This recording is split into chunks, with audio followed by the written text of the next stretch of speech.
За өнөөдрийн манай сонгож авсан машин бол Prusa 41 маркийн машин. За бид нэр автомобилийг суйрлуулахаар бол одоо бэлэн болцсон байж байна. За тэгээд хамгийн түрүүнд нэгдүгээр алах юм бол хэмжээгээ зөв авах яг хамгийн чухал асуудал. За тэгэхээр хэмжээгээ хэрхэн зөв авах вэ? За автомашин яг дотроо элдв янзаа ачаагүй. За яг ингээд яг хэвийн гормон дээр зогсож явах үед яг бүршний үе хоорондын цаг яг хэмжиж яг бол хэмжээг аавна. За ингээд үе хоорондын цаг арзмаар буюу 48 мм 4.8 см гэдэг хэмжээг бол энэ бол Prusa 41-ийн урталт бол зааж байна. Тэгэхээр энэ бол 48 мм нь болохоор манай яг автомобилийн A size нь бол энэ Prusa 41-ийн урталт авахаар. За хэдүүлээ артлын бүршний хэмжээгээ бас муу адилхан уртлын яг бүршний хэмжээ авсантай адилхан дарааллын дагуу бол хэмжээг аавна. За ингээд бид нэр хэмжээнүүдээ бүрэн аваад ингээд бол дууслаа. За урталтаа Prusa 41 машин маань A арзмаар хойдолтой B арзмаар бол таарахаар байна. За одоо тэгэхээр хэдүүлээ суйрлуултаа.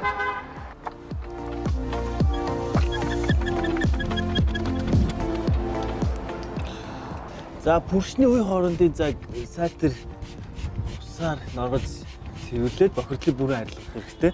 За тэгээд автомобилийнхаа бас үе хоорондоос ус норгож өгөөд усаар ингээд чиглэж өгөх. Энэ бол суйрлуулахад бол маш хялбар болдог байна. За ингээд автомобил маань дээрээ доороо болно бүршний үе завсар яг суух юм ховлтой учраас яг ховлдон тааруулаад за тэгээд бүршнийх нь оромгийнхэн дагуу гулгуулад энэ түлхэхээр автомобил маань ингээд яг бол өөрөө ингээд суучж байгаа ховлдоо. За ингээд яг бүрэн суйрлуултыг бол одоо хийсэн байна. За тэгээд гэхлэгийг одоо эндээс хийж харагдаж байна. За хэдүүлээ одоо данхраатаа буулгаад тэгээд суйрлуулт маань хэр болсон байна гэдгийг. За суйрлуулт маань бол бүрэн болоод 100% болоод дууссан байна. За ховлдоо бүрэн суусан. Яг бүршний байрлал бол зүү эзэлсэн байна автомобил маань. За тэгээ хэрвээ анзаарч байгаа бол өмнөх байснаасаа бол харьцангуй автомашин маань бол өндөр болоод төгсөн байгаа. За нэг доор хаяж бол нэг 2 санж гарантай бол энэ машин дээр бол өндөр басаа бол харагдаж байна.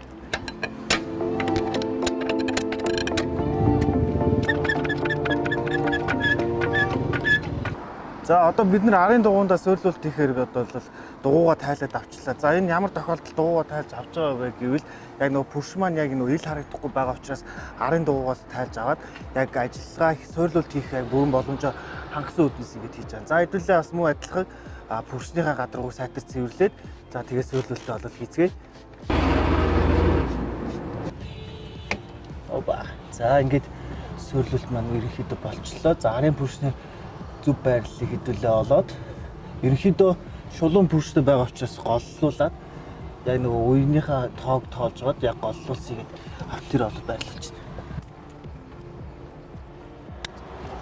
За суйрлуултаа одоо ерөнхийдөө бол бүрэн хийгээд дуусчлаа. За одоо хэдүүлээ дугуйгаа суйрлуулад тэгээд хэдүүлээ яваад үзье. За саяны та бүхний харсан шигчлэн бол ерөнхийдөө суйрлуулт хийхэд нэг 30-аас 40 орчим минут бол шаардагдаж байгааг бол харсан баг. За тэгээд элдв янзын болт шуруу тайлах тийм бол үйл ажиллагаа бол хийхдэггүй суудлууддаггаар бол энэ бүтээгдэхүүн маань бол давуу талтай бүтээгдэхүүн байгаа. За хэдүүлээ одоо суйрлуулсны дараах үр дүнг бол нэг шалгаад үзье.